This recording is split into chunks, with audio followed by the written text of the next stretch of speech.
afternoon. My name is Dr. Vishwas Sawan. I am the mentor-in-chief at the School of Inspirational Living located in Pune. I come from a professional background of a biodiversity informatician, and I have a great pleasure in welcoming you all to the 7th webinar of the series, Biodiversity Conversations, India's Opportunities and Challenges. These webinars focus on various aspects of the National Mission on Biodiversity and Human Well-being. This webinar series is co-organized by the Office of the Principal Scientific Advisor to the Government of India, the National Biodiversity Authority, and the Biodiversity Collaborative. The topic for the discussion today is NISARG Bharat, enhancing people's participation in the e-PBR framework. I am delighted that we have an illustrious panel to debate and discuss upon this very important and most significant topic, and especially on the backdrop of the World Food Program being awarded as the Nobel Peace Prize just a couple of hours back, because the work on PBR will definitely help us to have sustainable development and also to ensure that we work on food insecurities, or we ensure the food securities in the Indian subcontinent, but definitely for the India as a country. So without wasting much time, we would go to panelists one by one. Before I start doing that, I have few announcements to make. Please open your chat box, as details will be sent there. We have already received some questions by email and welcome additional questions during this webinar. Please use the Q&A facility to ask questions to the panelists. Questions that are not answered during this webinar due to the shortage of time will be answered via email, and you can also get in touch with us at contact@biodiversitycollaborative.org. Questions can be asked even anonymously if that is your preference, but we encourage all of you to include your email ID while sending your questions to enable us to respond to you at a later moment if we could not answer your questions during this workshop webinar itself. This webinar is also being streamed on Facebook page of the Biodiversity Collaborative. So do share that link. The recording of this webinar will be uploaded soon to the YouTube channel of Biodiversity Collaborative. The channel also has the recordings of the previous webinars. Well, with this housekeeping arrangements and the information, I would straight away move forward with our first panelist. I have a great pleasure in welcoming Dr. Vinod Mathur, Chairperson of the National Biodiversity Authority located at Chennai, to introduce to us PBR to e-PBR. Dr. Vinod has been the former director of the Wildlife Institute of India between 2014 to 2011. Vinod, please. Thank you, Vishwas. Can you see my screen? Yes, please go ahead.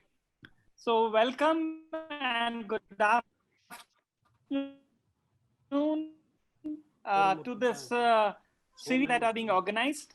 And the one today deals with the People's Biodiversity Register. And we are gradually moving towards an electronic form. And what I'm going to place before you is the transition process. But just for the benefit of all my viewers and participants, what is this PBR? because we have with us a large number of people who have joined out of their interest. So in very simple terms, it is a kind of a document right now, a paper document. And this paper document is basically contains comprehensive information. Mind the word comprehensive information on the bioresources, the biological resources which occur in an area.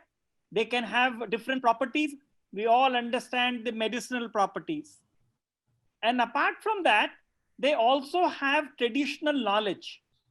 In our communities, in our people, a lot of knowledge exists. So that documentation of that knowledge also takes place. And we have our colleague from TKDL. She would be explaining more about that. Now, the question before us is that we have been having these PBRs. As you can see on the left, the guidelines have been provided by my own organization, the National Biodiversity Authority. And to give you a figure, that last year in October, we had about 13,000 PBRs in different parts of the country. And in 1 year's time, the kind of urgency that I'm trying to explain, the number has gone up to 198,000. So a huge number. But what is the link with the quality part of it? What is the link with related issues? And I want your attention to this graphic, that we may have this 2 lakh PBRs that I'm talking of, but they have issues with them. Already in our chat box, people have asked questions about data security. How secure is my data? Issues of participation. Who can participate? Who can contribute? Who can validate? What is the kind of recognition will I get if I participate in that process? And our scientific colleagues, they know that every single bit of information can be referenced, what we call as a unique identifier. We shall be talking about that. And most importantly is this issue of ease of business, ease of operation. So see, these are the kind of questions, as you can see as the title, the current situation. But this situation has to change. And I have myself written on the slide that in its present form, we are not able to reap the full benefits. I'm not saying that we are not getting any benefits, but a lot of things can come up. We are not able to do it because the document exists in paper form. So what is the need? The need is very clear. Our country is making huge progress. We are already in the period of digital era.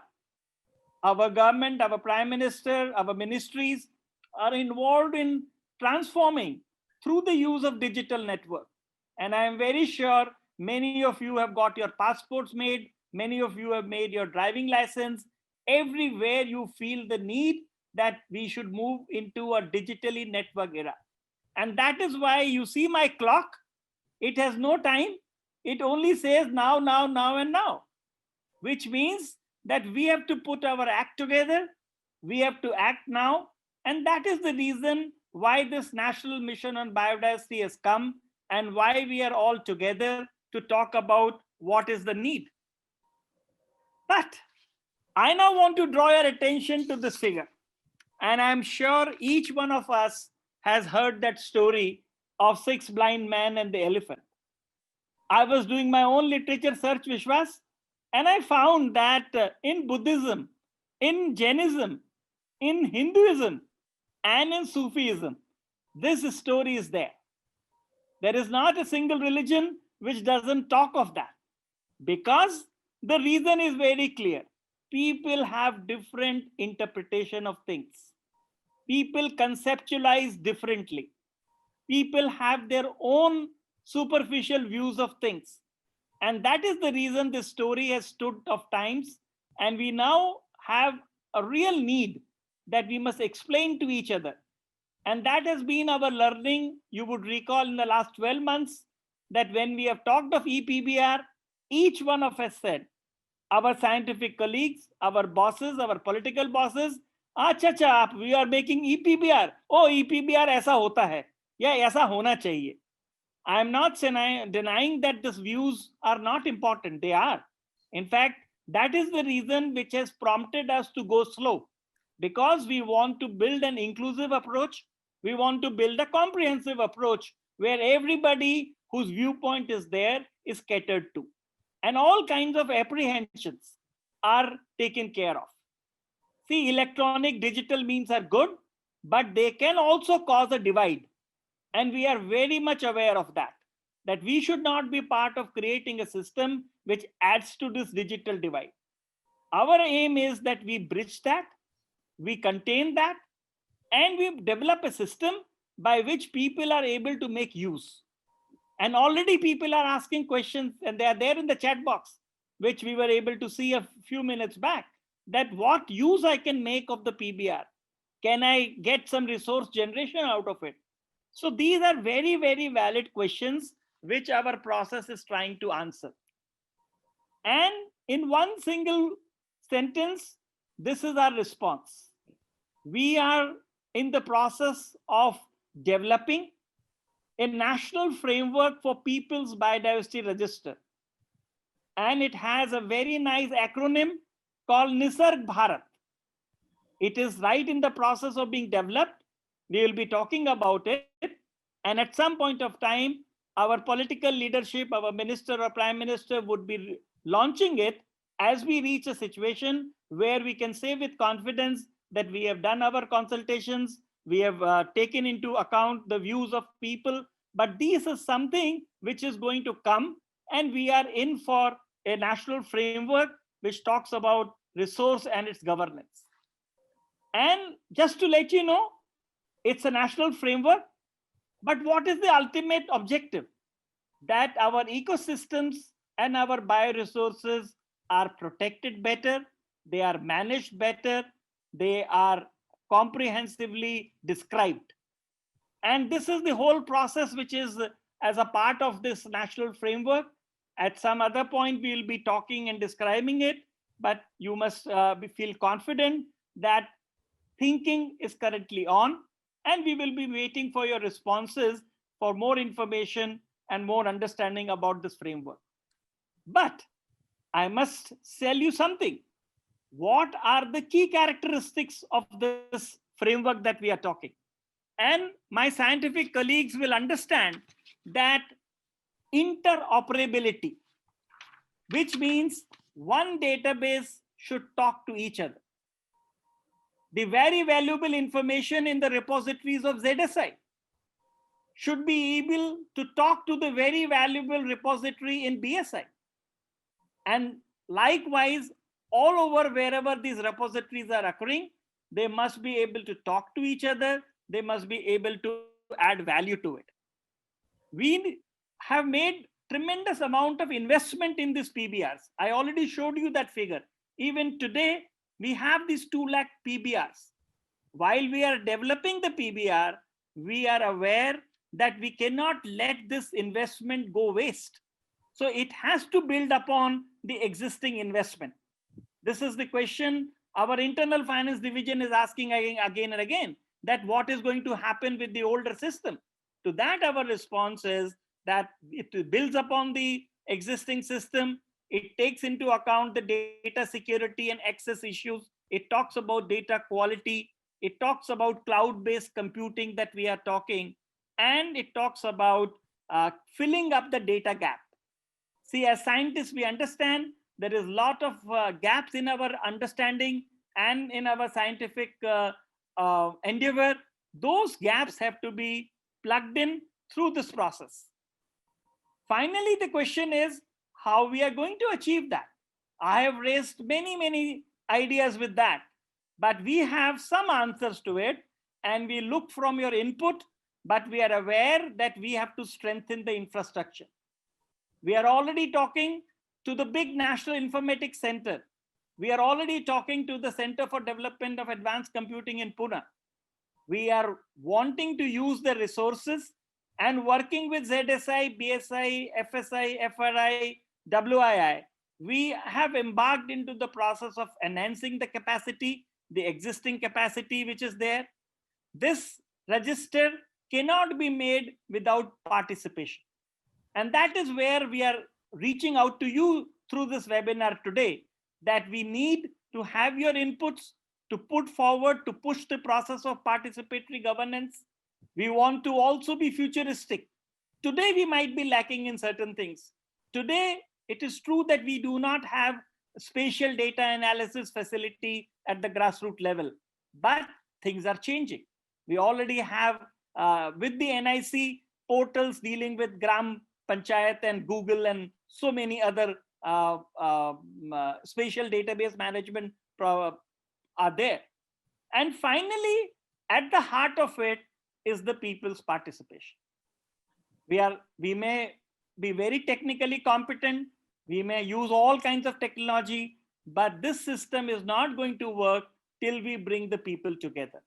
And that is where we are now looking to the Panchayati Raj system. Our biodiversity management committees are part of the Panchayati Raj system, and their main role is preparation of these PBRs. So this is what is our model, but we are open to it. We are reaching out to you through this webinar today and through our publications and through the website, and we will look forward to you for your interpretations and your questions over there. So with these words, I end here, and I would be very eagerly awaiting for the questions that you might have. So thank you very much for that, and I hand it over back to you, Vishwas. Thank you, Dr. Mathur, for providing a comprehensive overview of what it means to transit from PBR to e-PBRs. Of course, a lot of efforts have gone into building this concept itself and putting into some sort of operational phase. And the key component of these e-PBR infrastructure is our understanding of biosystematics, is our identification of plants and animals that lies in my backyard. And to address these questions, I have a great pleasure in inviting Dr. Kailash Chandra, Director of the Zoological Survey of India. Kailash and I, we had our own very personal interactions ranging for last 2.5 decades. And therefore, I have a great pleasure in inviting Kailash Chandra to share the role of Zoological Survey of India, and followed by that, Dr. Ashish Mao to talk about the role of Botanical Survey of India. But Kailash, over to you.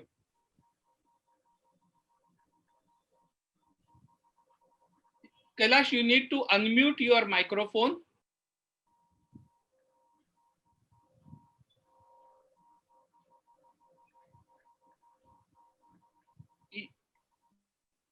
So respected Dr. V.V. Mathur, sir, Chairperson, National Biodiversity Authority, Dr. A. Mao, my colleague from Botanical Survey of India, Dr.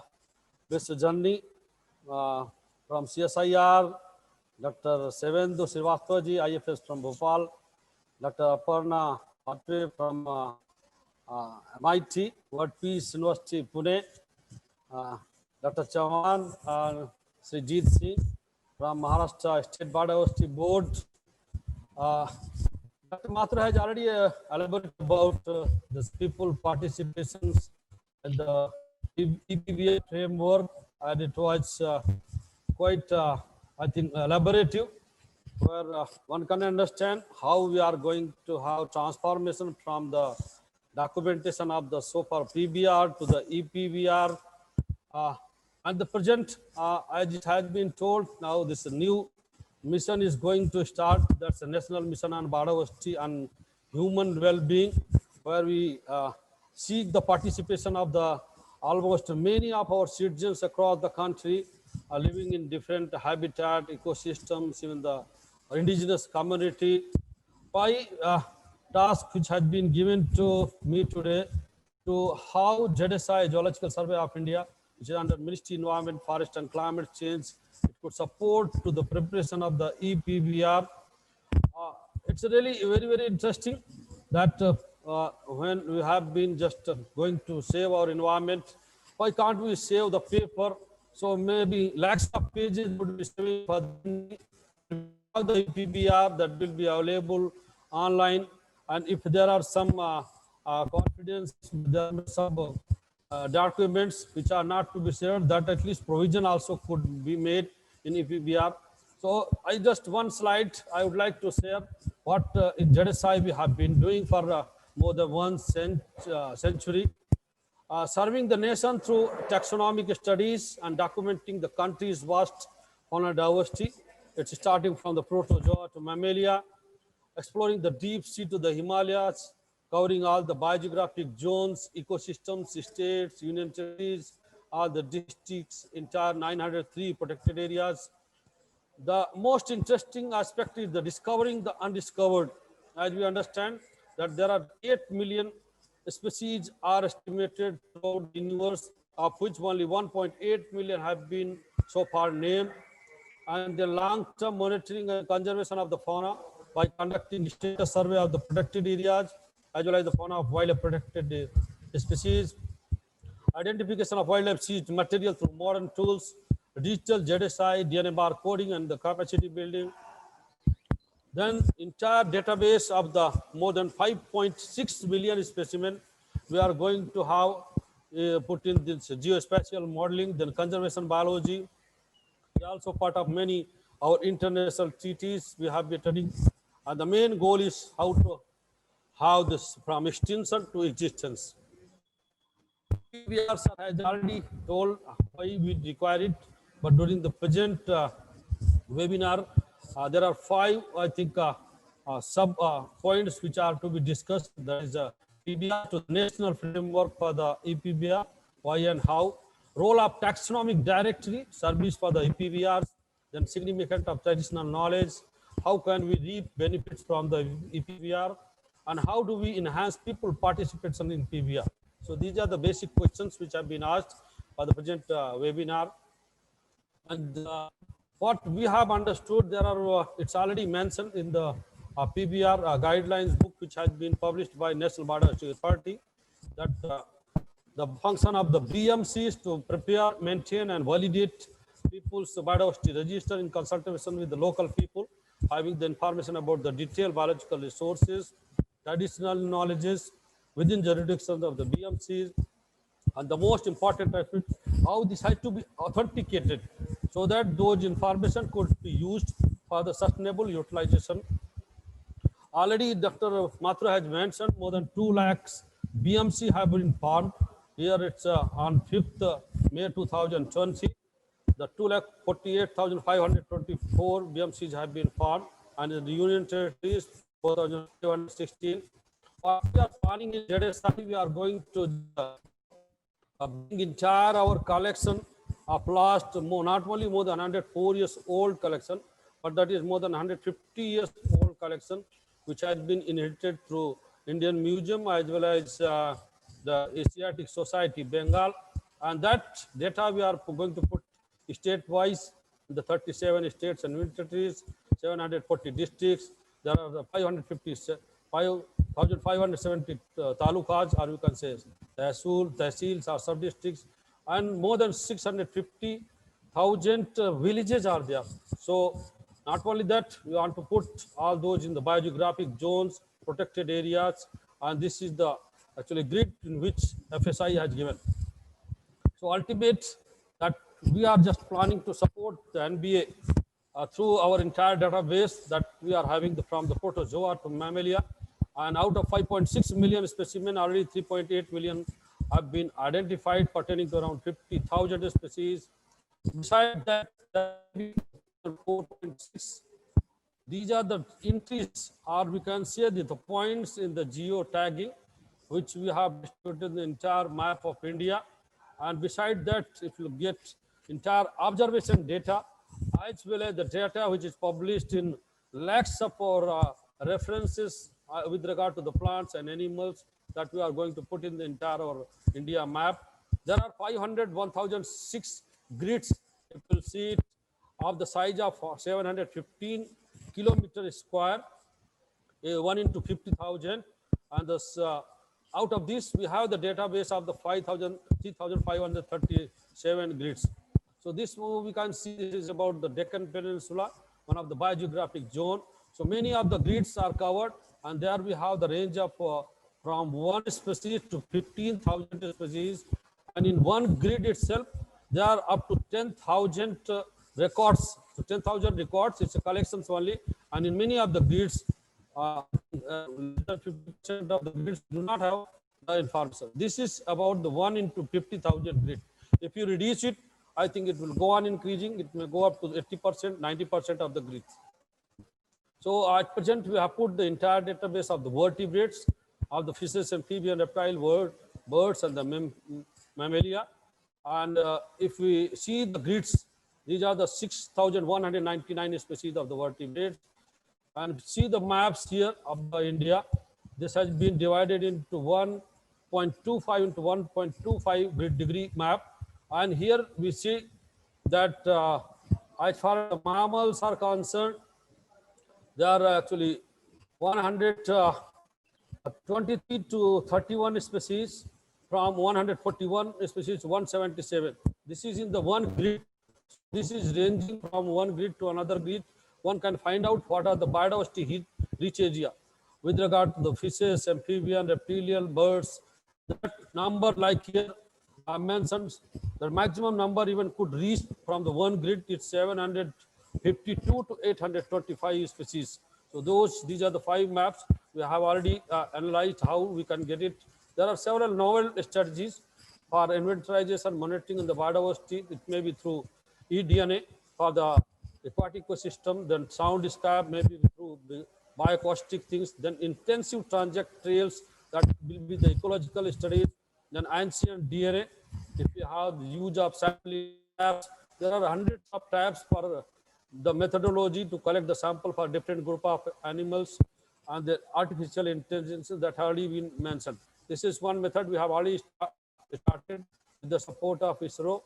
And for all more than 102,000 species, we are going to make the species space that will be having in details of the, including the photograph, diagnostic characters, taxonomy hierarchy, and the distribution map.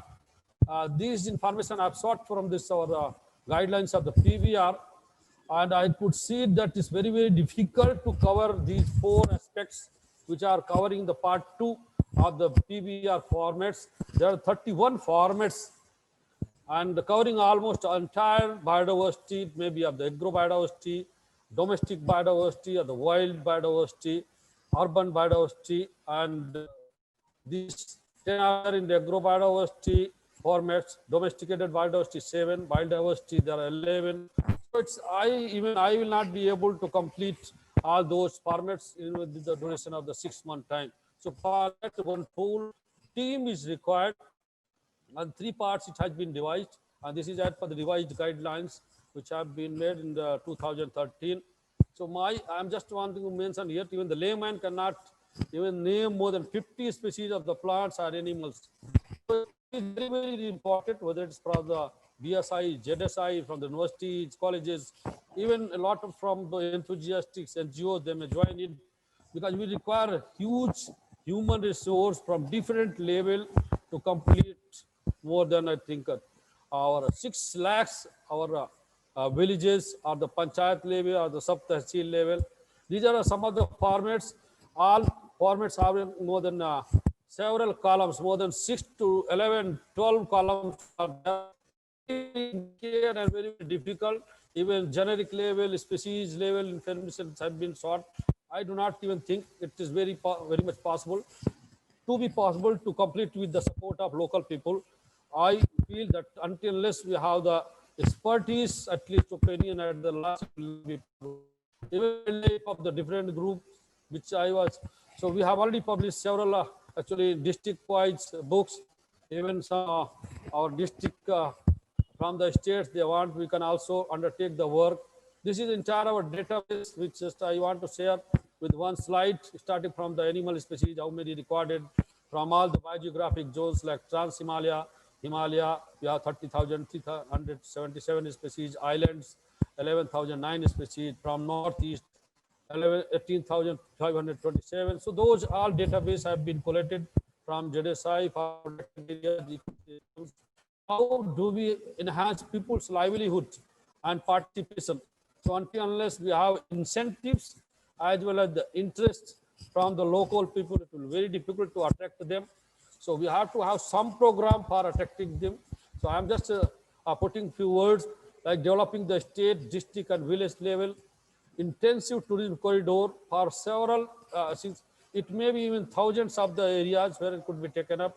Value addition to local products, then highlighting its value, then specialty has to be developed for those products, organic farming, and involving all local use. I think I'll just give one example of Lakadong turmeric, which has become very, very famous during Corona pandemic, and it has been put in the Flipkart market, Amazon. It's being so. It's not only the in Giloy and many other medicinal plants, live fresh live plants have been told in the markets. This is one of the Melong cleanest village of the Asia. So there are some advice which I have made. JDSI being a taxonomy organization, we can support it, and this data may also be put into the website. And we are also having this green skill development program. We can train the people who are going to undertake these preparation for the e-PBR. We will be having this technical advice to the NBAs, all state biodiversity board for the transformation from this our document to the e-PBR. So these are some of the challenges I feel in JDSI and BSI. We have only one constant, that is bioinformatics. If you have very good IT cell as well as the bioinformatics sensors, I think all those problems could be solved.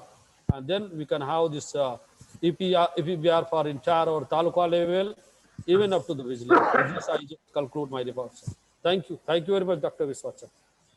Thank you, Kailash. This was a very enriched presentation. And what I liked about your presentation, that you also raised some questions that already our viewers and participants may have.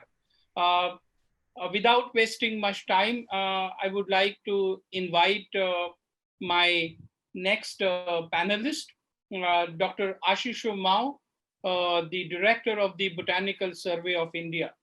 Whenever I meet Ashisho, I feel reassured that the Botanical Survey of India is in one of the best hands that this country can hand over to take care of the floral diversity in the country.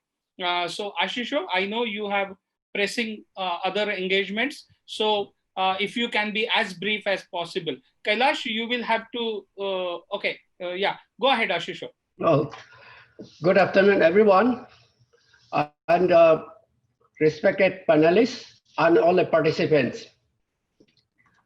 Today, I'm not going to tell what BSI is doing, all this and that. I'm sure everybody must be aware of the role of BSI. But today, for the e-PBR or PBR, what BSI can play a key role as a resource partner for this e-PBR. This is what I just wanted to emphasize. I just wanted to tell the participants. You see, plant diversity of India, the present status is, if you see the first column, I have given here the different group, algae, fungi, lichens in this way. And then if you see that at present, the total species or taxa in the country is coming to 52,216. And what we're expecting from the country is 3,027 taxa. You see, from algae, at present, 7,000 plus has been reported, documented or described. But where our experts are telling it will be at least more than 10,000. So this is expected. Other fungi, especially right now, only about 15,000 has been described. But they are saying that over 150,000 would be there because the microfungi, it's very rich in our country. Anywhere you go, if you pick up something, you go and analyze it or study it under microscope or do this phylogeny, you find that there are, even from one sample you have taken, you find that 10, 20 species are there. And our scientists have already found that with the help of this now PCR and the molecular taxonomy thing, microfungi, they are discovering new species or new record like anything. One of our scientists even have in 1 year has described about 40 species of microfungi. So that's why there's a lot of work. And at present, expert in this field is very low. Even in BSI, we have about 5, 6 people only who are working on fungi. Then bryophyte, you see there, all these things. And an angiosperm, you see the biggest group, among the higher plant. At present, our latest plant checklist listed 22,243. And this includes, of course, some of the cultivated plants which are introduced and they have become naturalized and all the things. But we are also expecting maybe around 30,000 we may have in our country. So this is what I just say. That's why this e-PBR is going to be very helpful for the documentation of the flora of the country.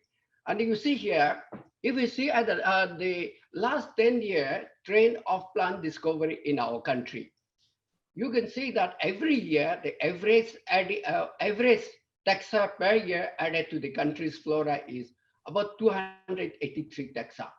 So which is, we can show that within 10 years, you are going to add another 20 or 2,500 or more. So that or 3,000. So this is what still is. And if you look at the areas from where these discoveries are more, you'll find that Western Ghats and Eastern Ghats, from here, most of the discoveries are coming at present. But I'm sure this Eastern Himalaya will have much more if we go and explore more, because many of these areas are unexplored or underexplored. But Western Ghats, the exploration is much better. That's why at present, the discovery also higher in this area. So if you look at the percentage of the different group also, you see in the last 10 years, you can see from the chart there. So here, seed plant 37%, fungi is 27%, lichens, bryophyte, all these things you can see from here from the percentage of the representative. And then see, you see BSI and us, the herbaria in the country, holds so much plant collection. I mean, specimen collection. You see, in the whole, in all India, there are about 4.8 or 4.4 million plant samples are collected and kept in different herbaria. And in BSI alone, 3.5 million specimens are there. And so see, that if you look at the pie chart, BSI is holding 80% of the plant sample collection. And this is what we have. And see, at present, if you look at the different regional centers of BSI, we have 11 regional centers in the country and 4 units in Calcutta. So the different regional centers have this much holdings, which this table shows. And that total comes to around 3.5 million. And we are having type specimens in our herbaria around 27,114. Then that data in MS Excel sheet, we're having around 3,14,000. So still we have not done very less. We have done very less, we should say. And then images or digitization of images, we have done very less, I should say that, because only 1,68,000 has been done. So for e-PBR or this PBR, the resource or which from BSI thing one can take it for help is that plant checklist database is going to be very useful, because in this also we also give the distribution in the different states, not in the locality wise, but state wise. So this is already in 3 volumes. It is ready, and this will be launching, the latest one will be launching soon.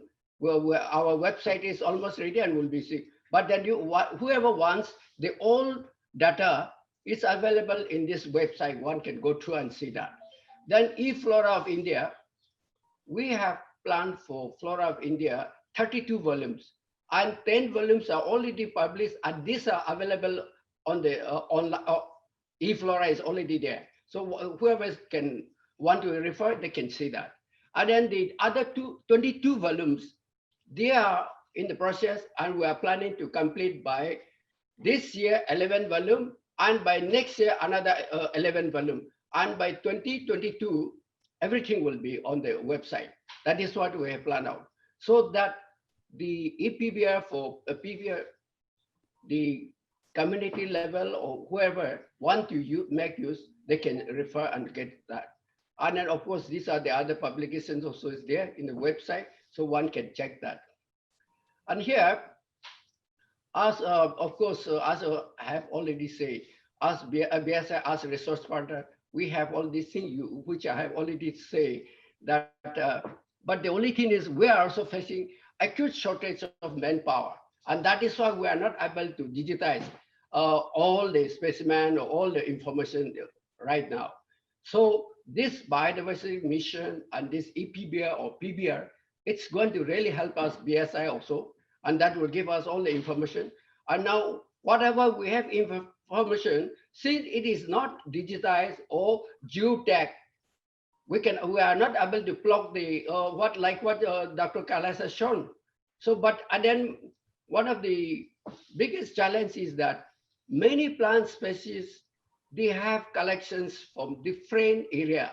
So one specimen itself, the number of collections is sometimes we're having one species itself is more than 200 specimens from different parts of India. As we know, India is a very big country.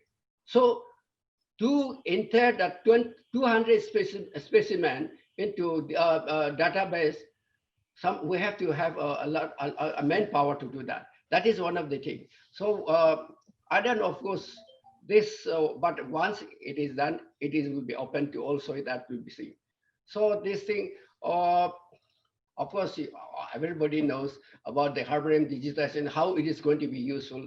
That identification of plant specimen will be easier and also useful. And also since the herbarium also give all this detailed data like localities, phenology, and previous collection through a searchable databases. So that is going to be useful for the this PBR. And also like the abundant or rarity or this or for this, and then also the spread of invasive species. All this information can be one can get from the herbarium. And then of course the access online of the specimen documentation. Of course, right now also we are providing any information asked by somebody, any researcher or any student. We provide them image or the detail, whatever is there. But so if anybody write to us, we give all those detail. So that is anybody wants, they are welcome to write to us. We'll provide all that. And then of course, as I have said, this BSI key resource for e-PBR. So you like checklist of Flora of India. I've said already 3 volumes already prepared, and this will be soon online. Then plant discoveries, every year we publish plant discoveries, and BSI and ZSI publish plant and animal discoveries. And then today we are going to launch, we are going to release the plant and animal discoveries. So that is why, because of this, after this, my presentation, I'm going for that. So Flora of India, as I've said already, 32 volumes we have planned out, and already 10 published, and the remaining will be published within the in the next 2 years. And fascicles, all these are available in the website. Whoever is interested can go and see that. Of course, we also do this capacity building.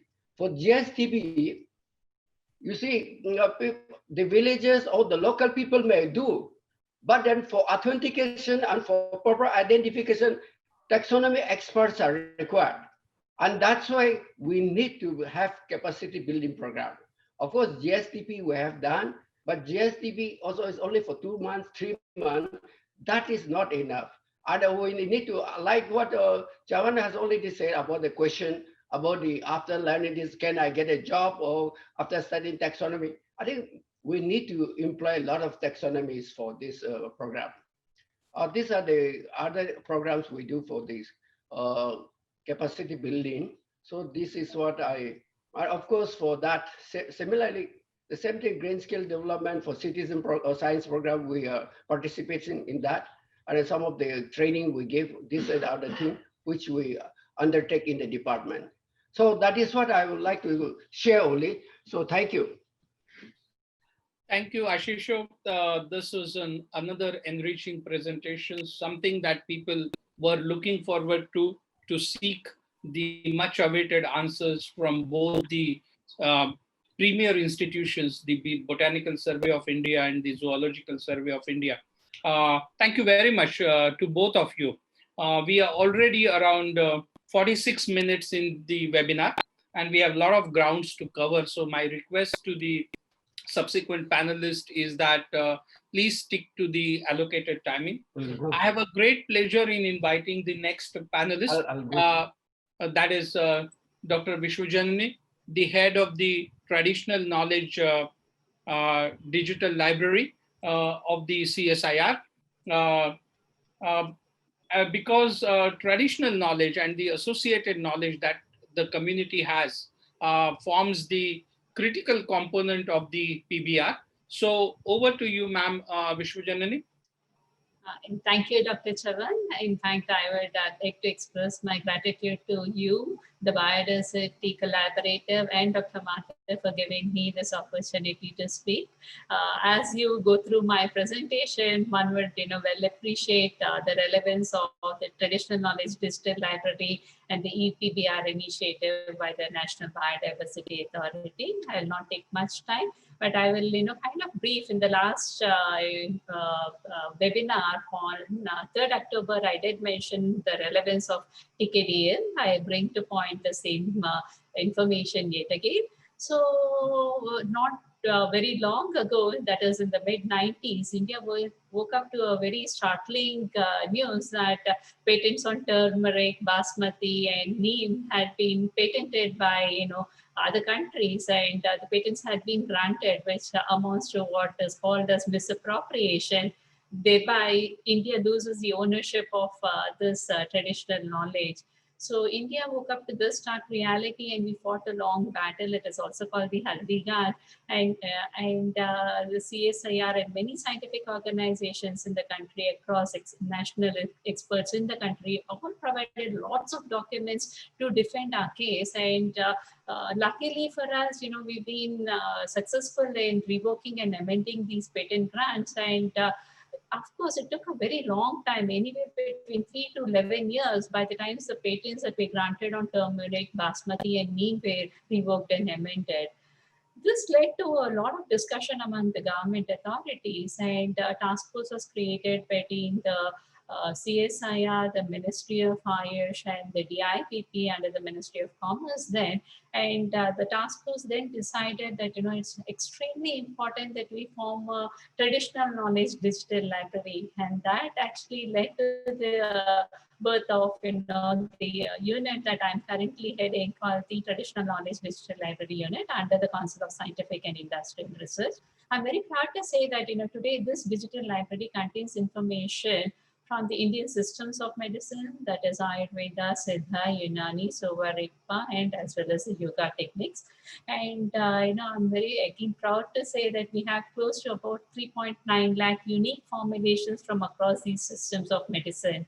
And as we are looking at the data, while we have checked for all duplicacies, I'm saying these are unique formulations, we see much more work ahead of us. It kind of tells the vastness of the traditional knowledge that is available in the country. And here we are only talking of only the Indian systems of medicine. There's many more domains and fields that the traditional knowledge encompasses. And to safeguard the information, my predecessors have been extremely thoughtful, and the data, the metadata of this digital library is in the form of what is called codes, that is the traditional knowledge resource classification, or the TKRC codes. And this is a well-structured codified database which is searchable. And considering the need to provide this information to the patent offices, the traditional knowledge, that is in Sanskrit, Tamil, or any other local languages, these have all been converted into English, French, German, Japanese, and Spanish. And based on the government approvals received, we provide access of the TKDL database only to the patent offices that have signed agreements with us. And in addition to all these activities, the TKDL unit also files pre-grant oppositions and third-party observations on patent applications that have relevance to our traditional knowledge. I'm proud to say that we have achieved outcomes in about 239 of these patents that have either been granted or were on the verge of being granted. So that is the vastness of the work of the TKDL. And why is this important? You know, one would well appreciate that when you go to the patent offices and you file a patent, the patent examiners are, they have access to what is called the PCT minimum documentation. And here the PCT minimum documentation refers to the journals, the articles, the research articles, or the patent literature that is mentioned within the framework of their documentation. And the patent examiners look through the data to see what is prior art. What is prior art? Prior art is any evidence that the invention is already known. So based on the prior art, the patent examiner decides whether the application has any novelty in it, any inventive step in it, and then the patent is granted. Here, what is the relevance of this PCT minimum documentation and prior art to our traditional knowledge is that much of the Indian traditional knowledge is available in our local languages. And it is, although even if they are available in English as, books of for education, they are not part of the PCT minimum documentation. And that is one prime reason why many patents had been granted on our traditional knowledge. So to address that, the TKDL library was set up. But what is very important in today's context, and especially the PBR, is that the PBR is largely connected to the oral traditional knowledge. Here, with the difficulty that we face in the case of turmeric, neem, and basmati, where it is a part of the codified text, you can understand the efforts that had been put nationwide in revoking the patents. And here, when we are talking of the oral knowledge, which is not documented, it makes it much more difficult for us to defend such inventions. And when it is subject to misappropriation, one can really understand the relevance of the PBRs. And here, there was a question, I believe, how can we record PBRs when there is no language or a written script available? So documenting given by international authorities says it can be either in the written form, or it can be a part of a picture, or it could be a video recording, filming of that knowledge so that it is preserved. Okay, so all that we are doing today and talking about is preservation of this knowledge. And in addition to whatever I had speaking about, in terms of prior art databases and documenting this information, what is extremely important from India's perspective is that our Indian Patent Act of 1970 protects all traditional knowledge. There is a section under 3P which says inventions not patentable. It includes traditional knowledge, which could be either an aggregation or duplication of known properties. So one cannot mix, two different component medicinal plants known for the same indication and say I have got something new. So that is not allowed by the Patent Act. And I'm very glad to say that the National IPR Policy of 2016 recommends that the oral traditional knowledge be brought under the ambit of the TKDL. And that is why, I would say today the e-PBRs and the TKDL are close cousins. We are all targeting the same objective of protecting and preserving our traditional knowledge. And why is this very important is that, one would well appreciate that, when you're talking of oral knowledge, especially, it is limited to the category of people which are, extremely old, although in certain cases you do see young people also practicing this, but largely limited to the older generation. And it is therefore very important that this knowledge is documented. And what is very apt at this point of time is to bring the African proverb to the purview of this audience. When an old man dies, a library burns to the ground. So that is where, recording and documenting our oral knowledge is extremely important. So far, what I have covered is about preserving our oral knowledge. So what is in terms of the protection of the traditional knowledge, So here, what I have mentioned in terms of patent or TKDL are all defensive protection mechanisms where we provide prior art information and say that, this information is already known, this is prior art, so nobody can misappropriate our traditional knowledge. But what is required considering the oral traditional knowledge is protection of the people's right. And that is what is very important today is a positive protection. And there are no legal mechanisms yet in place, very strong legal mechanisms yet in place for protection of the interests of the knowledge holders. But I would say that the National Biodiversity Authority, through the PBRs and as well as the ABS mechanisms, at least forms a part of this mechanism where, the knowledge holders can derive benefits of their knowledge through the bioresources. So here, what is extremely important and very encouraging and extremely commendable as well is that the National Biodiversity Authority under the Biological Diversity Act covers, documentation of the people's knowledge. And this is through a well-structured prior informed consent mechanism. And it is also linked to the access benefit sharing so that the livelihoods of the people who are concerned with this knowledge is also protected. While we are talking of all of this, there are several questions yet again when we are talking about traditional knowledge and especially oral traditional knowledge. I would like to bring to the purview of the audience here that there is still no definition, that has been approved by all or accepted by all as to what traditional knowledge constitutes or what traditional cultural expressions where all the folk knowledge constitute, is defined. Okay. And then yet again, the questions of, who should benefit from such protection, who should hold the rights of the traditional knowledge is yet again, a gray area. And that is because even if we consider the traditional knowledge within our country, there could be multiple communities within the community who have this knowledge. There would be duplicacy of information. And even when you consider the classical or the codified text, there would be a lot of duplicates available. So how would you protect the people's rights and yet again, make sure that all this is documented? I think that talks about the relevance of the e-PBRs, because once you have the e-PBRs and if in case it is aligned to the TKDL, at least in certain areas where the TKDL data is already documented, we can check for duplicates and ensure that the unique ones are well protected. So that is one mechanism where India has taken a lead. And the next part is, in terms of the protection of this traditional knowledge, the object is, of protecting the traditional knowledge. Is there any relevant IPR protection available?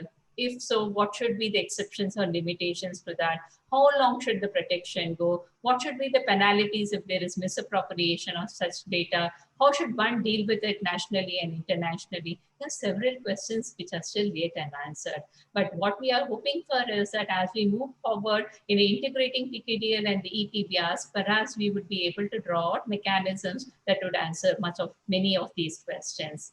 But what I would like to say as a closing remark is that while we are talking of PBRs, the oral traditional knowledge, two main things one need to keep in mind is one, you need to take the free and prior informed consent of the knowledge holders while recording this information, not just for documentation, but also sharing the information. And the other one is on the benefit sharing component. This has been aptly covered in the National Biodiversity Authority, the BDA rules. But however, this is all limited only to the bioresource component of the traditional knowledge.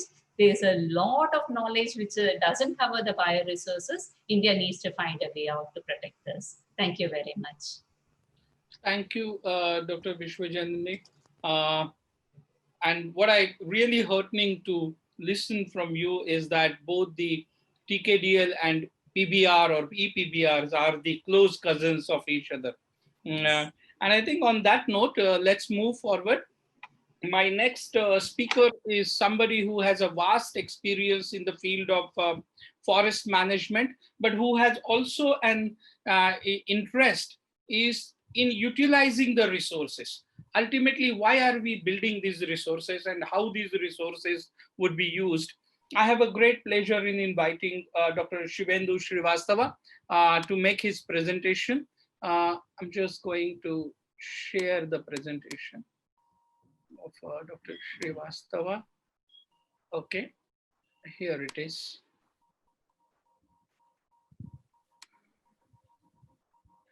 Okay, Dr. Srivastava, go ahead, sir. Thank you, Dr. Vishwas. Yeah. Uh, Yes, sir, go ahead. next slide, please. Okay, yeah. Again, next. Okay. Thank you. When we talk about the use of e-PBR mobilized data, first of all, let us see what exactly PBR is as a concept. And PBRs are not something new which has come up along with the enactment of the Biological Diversity Act. In fact, PBRs were there before the Biological Diversity Act came into being. Different institutions, Bangalore-based institutions and institutions, I think Indian Institute of Science and FRLHT also, they had made some initiative in bringing out People's Biodiversity Registers. Somewhere they were called as Community Biodiversity Registers. But with the enactment of the Biological Diversity Act, this PBR phenomenon has got a legal shape. And in the whole process, what we see is that people are in the center. That is the main thing. And it is a people's document. It is maintained by the people, by the members of the Biological Biodiversity Management Committee, and validated by the Biodiversity Management Committee. Basically, we call it people's document because it is people who are preparing it. It is people's knowledge which is getting mentioned in the PBR. Now, recently, we have come up with the idea of e-PBR.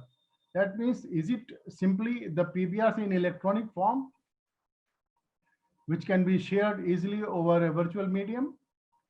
And what are the implications of that? Because the thing is, it becomes easily available, but at the same time, there are few things in the PBRs which the people would not like to share with everyone. So it is a people's document. And what are the different linkages of people? This document, when it becomes it comes into the electronic medium, then there are legal rights attached to whatever is recorded in the PBRs. There are some traditional knowledge recorded, and there are holders of traditional knowledge. There are traditional knowledge which is held by the local people. At the same time, the e-PBRs are a very good planning tool.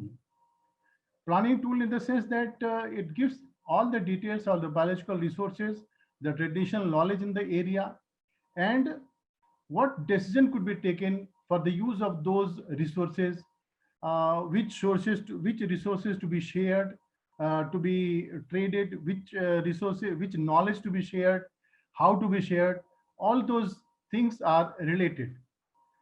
Then there is a lot of scope of this knowledge, this database about the biological resources, because it is not the traditional knowledge only. It is the, the PBR contains all the details of the biological diversity of the particular area, the traditional knowledge and cultures, the traditional knowledge related to the medicinal plants, the other biological resources, the agrobiodiversity, all those details are recorded.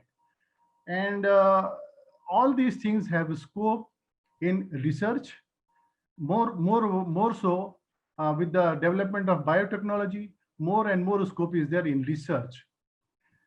Then another aspect is that when there is a knowledge, when there is a database, some benefits also are expected. Now, how the benefits can be drawn from these resources, from the knowledge base, and how the benefit can be shared. Moreover, this maintaining of the PBRs also helps in exploring more and more of the biological resources of an area, because we are not confining it to a one-time document. PBR maintenance is a dynamic process, and the new knowledge, new explorations will continue to be included in it. Now, how to optimize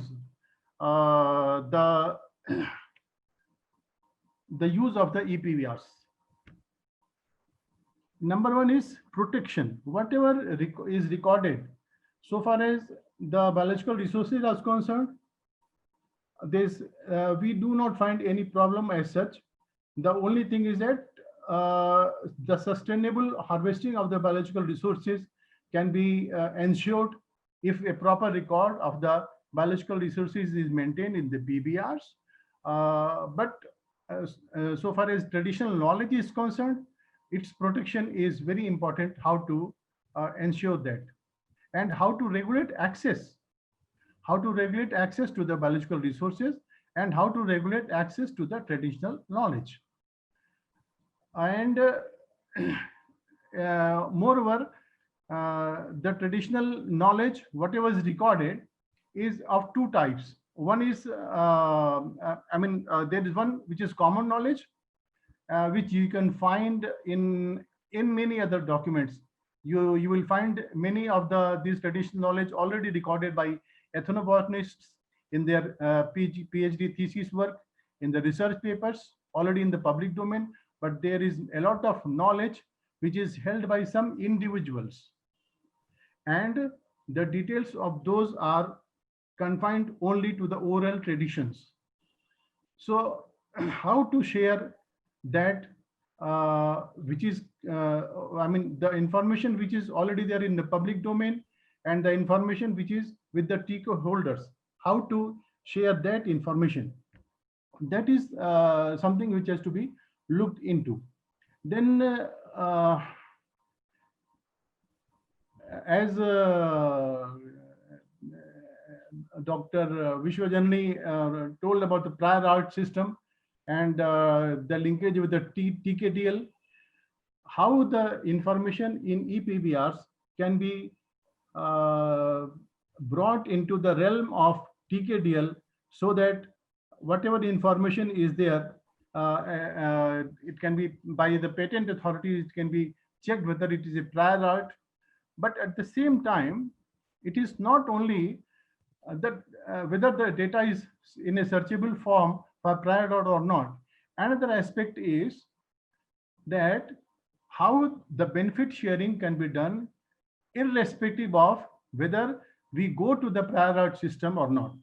Because there is a, when we talk about biological resources and the traditional knowledge, suppose we can enter into an agreement involving some industry, some researchers, and a particular BMC to take a clue from certain knowledge and start the process of a drug discovery.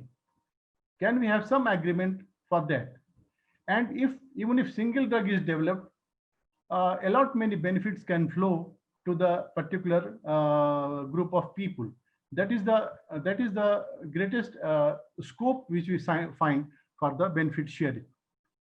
Now the whole aspect, there are many issues which have to be resolved, navigating through the present laws, because we know that traditional knowledge as such cannot be patented, but at the same time, internationally, it is very difficult to make sure that the biological resources, the research based on our biological resources, do not get patented outside because of the freedom accorded in the TRIPS agreement.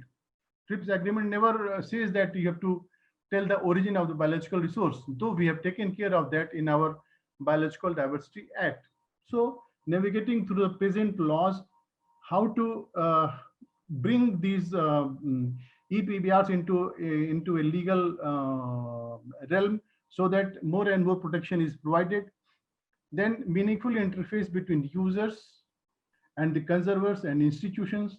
There are users and conservers and institutions and businesses. So how to link that so that the proper benefit flows from the users of the resources to the conservers, to the individual benefit holder, benefit claimers. So we have to see how far the existing laws are appropriate to protect traditional knowledge as such.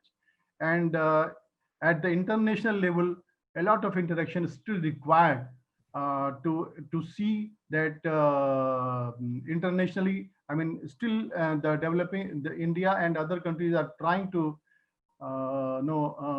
bring changes into TRIPS agreement so that internationally also it is acceptable, and all the patent applicants have to disclose the source of the biological resources. But anyway, it is good that we have, at least through the Biological Diversity Act, taken care of that, and our patent law requires that one has to disclose the use of traditional knowledge and the source of the biological resource. Thank you. Thank you, Dr. Shivendu. You have dealt upon some issues of optimizing the e-PBR processes. So without wasting much time, I would go to our next speaker. Our next speaker is Dr. Aparna Vatve. Aparna is the Associate Professor at the MIT World Peace University located in Pune. And Aparna brings a very interesting insight because she is the one who has been involved in development of these PBRs for over a decade now. So over to you, Aparna. Thank you so much, Vishwas sir. And thank you, NB, and all the participants and the panelists. Without much time wasting into this, I'll go ahead slightly. So I was sitting here and listening to everybody, and the views from different organizations were really very interesting, and the enormous task that is in front of all of us to, on one side, protect the data and to keep it for the future generations. I think that's a big responsibility. I just want to share about what happens on the ground, or let me put it this way, what happened on the ground, say in last 1 year since the NGT case started.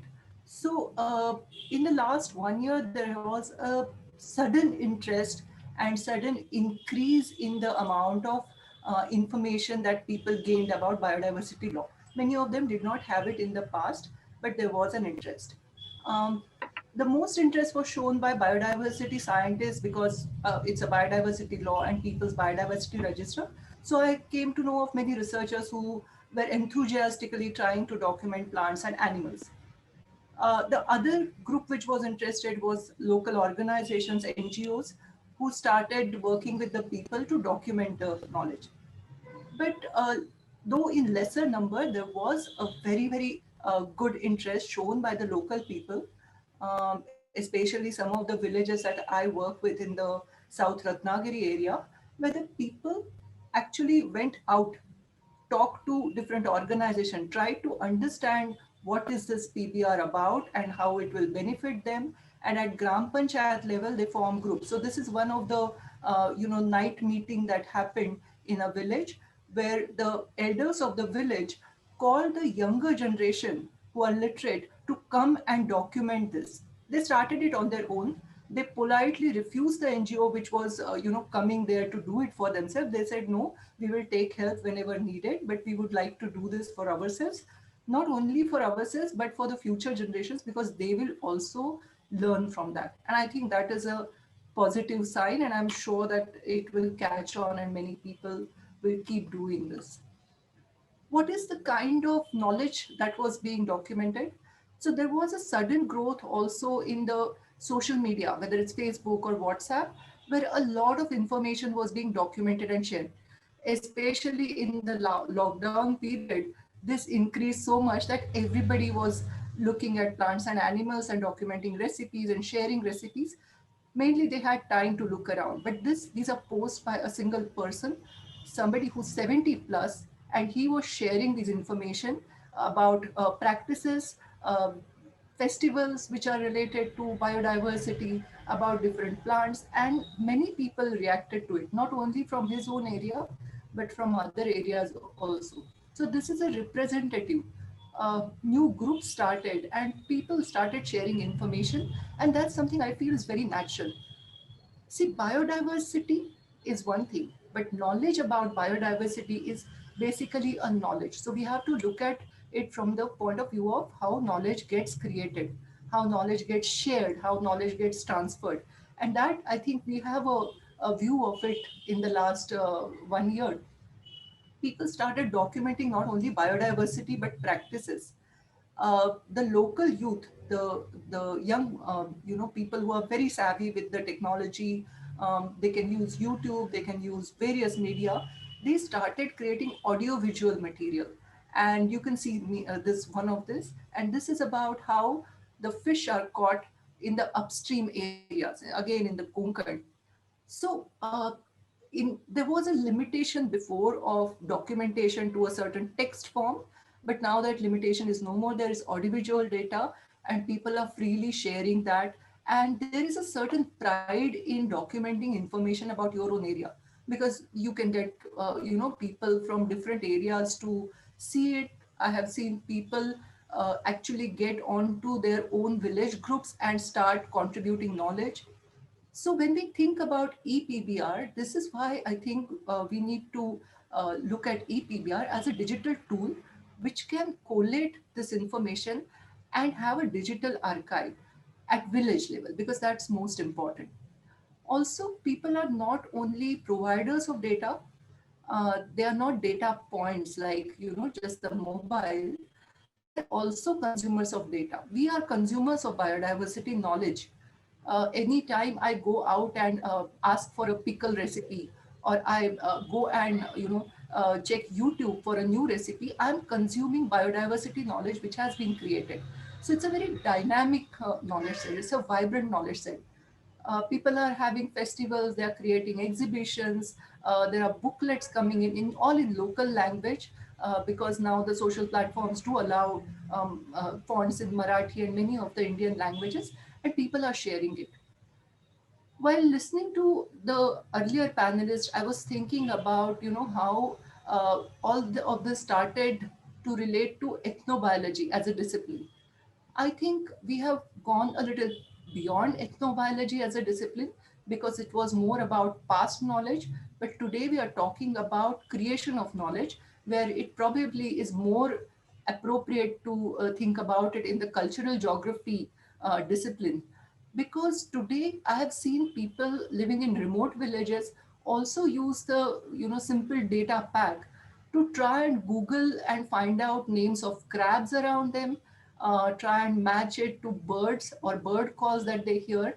So if it comes to medicinal plants, and if I go to a village today and ask for information, it's quite likely that information may have been coming from somewhere else. So this is the new culture. This is a global village that we are talking about. And when we are talking about empowering people to capture such data and keep it as a digital archive, we need to make sure that the whole excitement and joy in this process continues. These are not forms to be filled. These are not things to be done as a census. There is a lot of interest in people when it comes to new knowledge and biodiversity, which is so colorful, and they're using it. That is one thing. Developing trust among people, people who are collecting the data, people who are storing the data. I think there's a human element in it which we need to understand. Local youth are very much interested in it. Uh, Also, they are looking at it as a resource. Can it give them sustainable livelihoods in the future? We need to, facilitate this. We need to have dialogue. So all throughout this 1 year, I have been answering various queries from different people writing to me in Marathi or Hindi about names of plants, or how to find a name for plant. So I think that is a very, very positive sign. And the digitization, we are hoping not to reduce the richness of the knowledge, but to actually support and enhance it, and also to protect it for future generation. Two challenges lie ahead of us. One is how we give credits, proper credits to the contributors of the knowledge. And at the last, I would just like to, think about this. What is my role as a scientist in this? There are a lot of citizen science projects starting. I have seen them about medicinal plants, about various natural phenomenon, about different taxa. I think let us look at it from the people's point of view. What is it that people are looking for? So people are looking for recipes, people are looking for useful plants, people are looking for nurseries, and providing data of they want seeds of traditional varieties of vegetables which they would like to plant, and that data doesn't exist. That kind of information cannot be accessed by society. And this is something I think we need to look at. How do we as scientists work for the society, not the other way around only? So again, citizens are not data points. We are part of the society, and as scientists, it's my job to uh, give appropriate information, accurate information, make sure that the information remains safe. I think I'll stop here, and we can have discussions on some of the points uh, during the question and answer session. Thank you, sir. Thank you very much. Thank you, Aparna. You bring in an amazing perspective of somebody who is practicing in the field of PBRs for a decade and now helping the community to transit into e-PBR era. Our last presenter was Shri Jeet Singh Ji, the member secretary of the Maharashtra State Biodiversity Board. Unfortunately, Jeet has some family emergencies, so he's not here, but he has shared his presentation. But due to the paucity of time, I would not go into the presentation per se, which is just about 2 slides that Jeet is talking about. Maharashtra is characteristically a very unique state. It's a progressive state, but also it has a very rich heritage and traditions of biodiversity conservation and survey. As a after effect of the NGT order last year, Maharashtra state has formed BMCs in all 28,649 village panchayats. So it is one of the state where BMCs has been formed, but also it is a state where 28,607 PBRs have been submitted or prepared. So actually 99.85% PBRs are there, which also raises several questions. That is PBR a one-time process? How will it be about quality enhancement and updations? And Jeet probably asked those questions to this gathering as to what a state biodiversity board needs to do about these PBRs, their use. Many of them, as you can see on your slide, they are in paper form. How do we archive them for a posterity?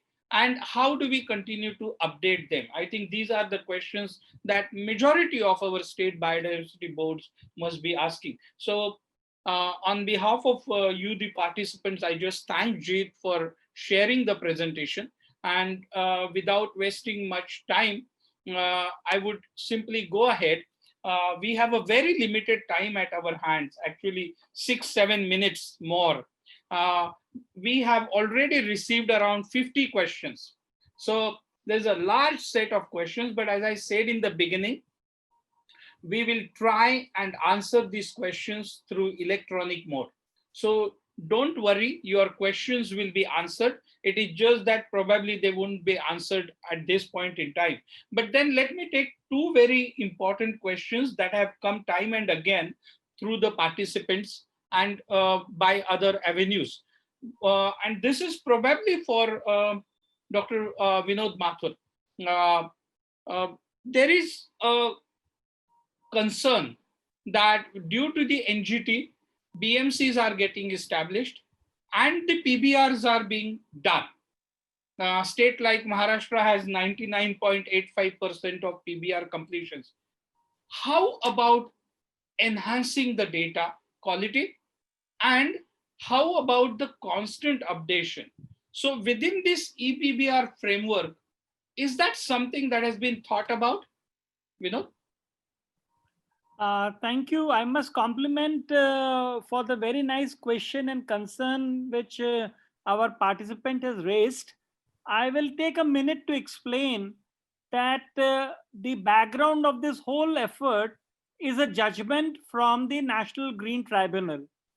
And that judgment in August 2019 was that Government of India, the states, the NBA should establish all biodiversity management committees and should prepare all People's Biodiversity Register.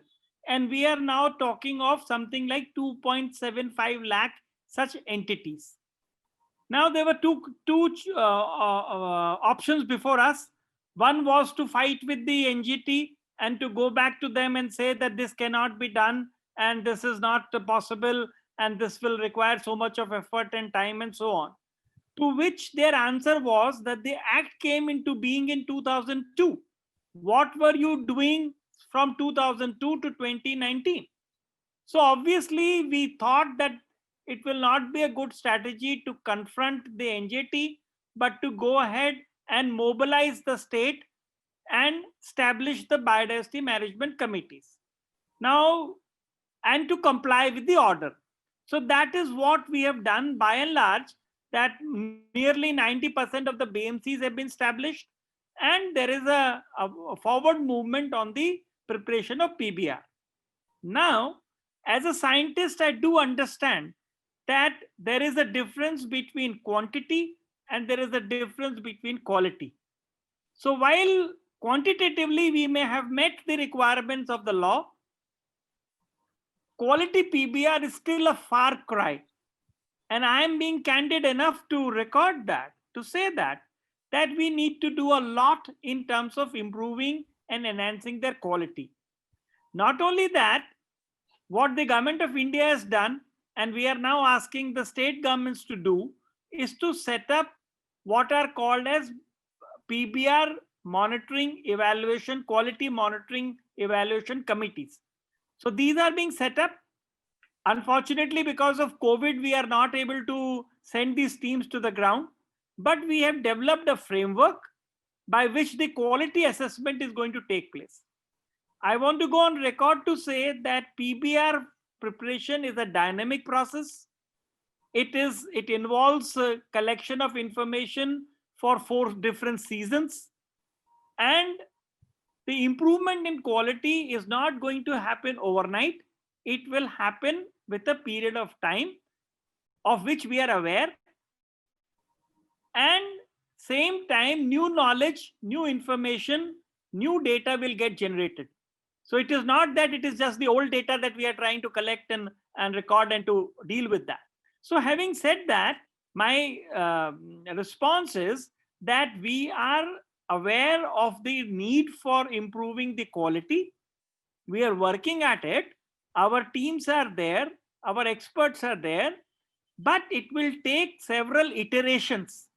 See, a PBR is not somebody's PhD document where you can be so sure that you will not add one data or one information which is not relevant or which cannot be validated. So this is a public process. This is a people's driven process. And we hope that with a period of time, we should be able to address the quality issues. Thank you, Vinod. And I will take one more question. It may delay us by a minute or two. And this is a compilation of several questions. I would put this question to both you and Dr. Vishwajanani to answer. And very interesting questions that e-PBR will open the floodgate for documenting a lot of traditional data, a lot of associated data. And it is going to then strengthen and enhance the both traditional knowledge digital library and e-PBR in terms of its content. But there are concerns of the security of data, the sensitivity of the data. Shivendu has talked about it. Aparna has touched to it. How are we going to build the capacity at the village level? Because largely so far, our experience of documenting traditional knowledge has been through some sort of sandwiched model where a scientific diaspora was involved with the locals. Now here is the case where the platform will be available. Anybody and everybody can come and document. But how do we ensure a quality, but at the same time a judgment at a local level, what really constitutes a traditional data? So how are we going to face this challenge of capacity building? I'll go to Dr. Vishwajanani first and then Vinod to you. Thank you, Dr. Chavan. It's indeed a very complex matter. Okay, when we are talking about oral traditional knowledge. To be very candid, as Dr. Mathur says, some of the things at village level are not possible at this point of time, at least, because we are still kind of transiting between, the PBRs, paper-based biodiversity registers to e-PBRs, and still it's taking a little bit of time because there are so many concerns that many of the participants themselves have asked in their questions, and addressing all of them will take time.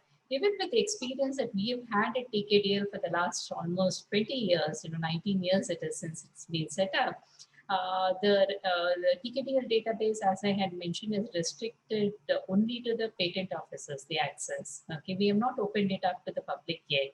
We are in the process, but in the meantime, we are also upgrading our ICT infrastructure so that we can put all the security features in place before we open up the TKDL database. And here, as on today, we have only codified text, and these books are already available in public domain. So there is no secret knowledge captured in this. It's only making it available to the public. When you're talking of the oral traditional knowledge, okay, there is this confidentiality, people's livelihoods, everything gets, complicates the matter much further, and there are sensitivities associated with such information. So as we propose to move forward, the broad ideas that we have had, we've had a lot of deliberations on this front.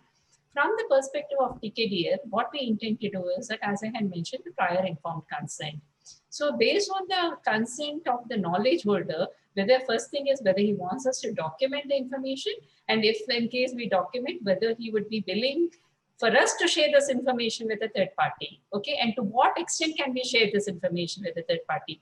These are all part of a prior informed consent form that we are actually preparing, and Dr. Mathur is also involved in these discussions. We derive encouragement as well as a strength from the National Innovation Foundation and the Honeybee Network by Professor Anil K. Gupta. He's put in a lot of mechanisms already in place. So we are actually building upon that strength.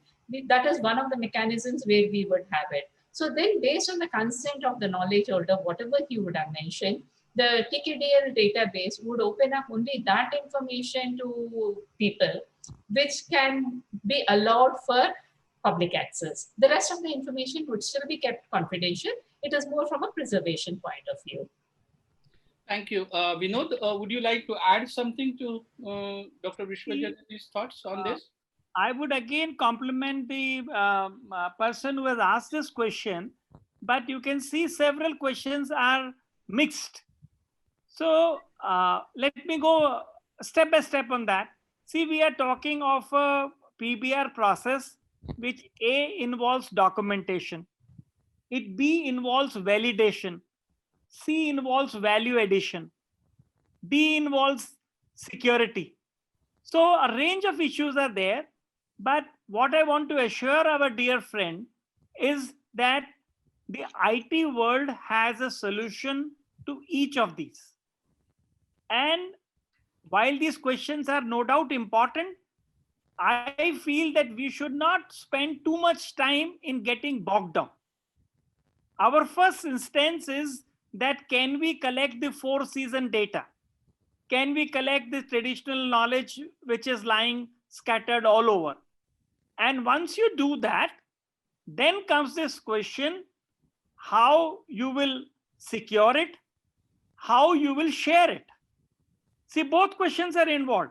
The purpose of documentation is not just to lock it over there first in a paper form and now in a computer digital form.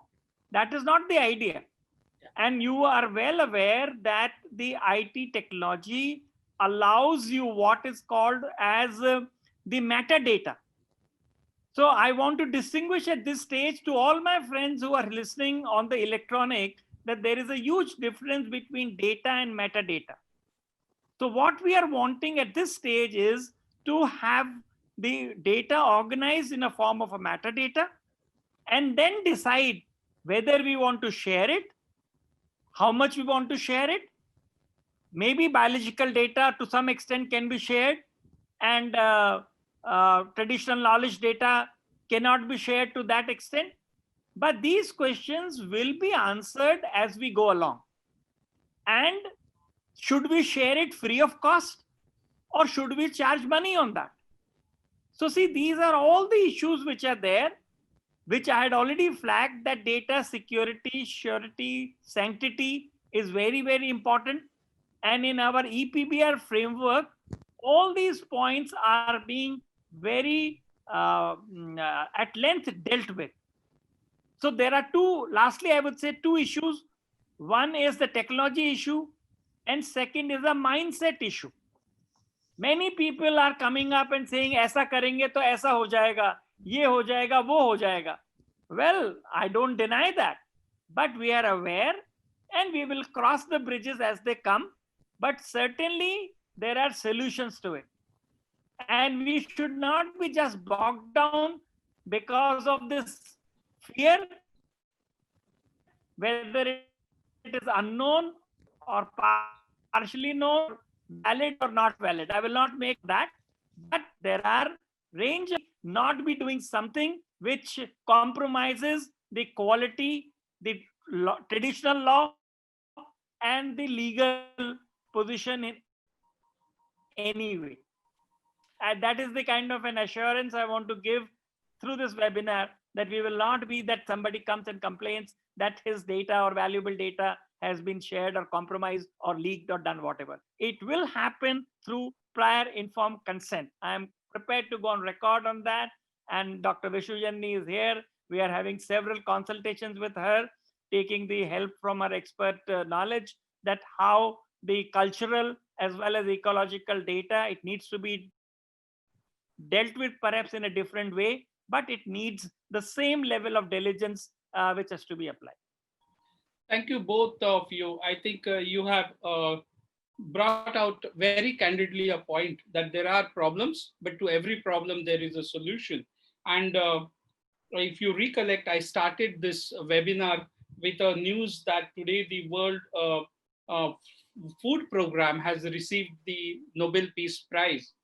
And I did it deliberately because this e-PBR framework, as it is being conceived, and I have spent considerable time together with Vinod on developing this whole concept and putting it into place, it has a great potential to clinch the Nobel Peace Prize 10 years down the line if we can actually invest 50% of what is envisaged into the e-PBR framework.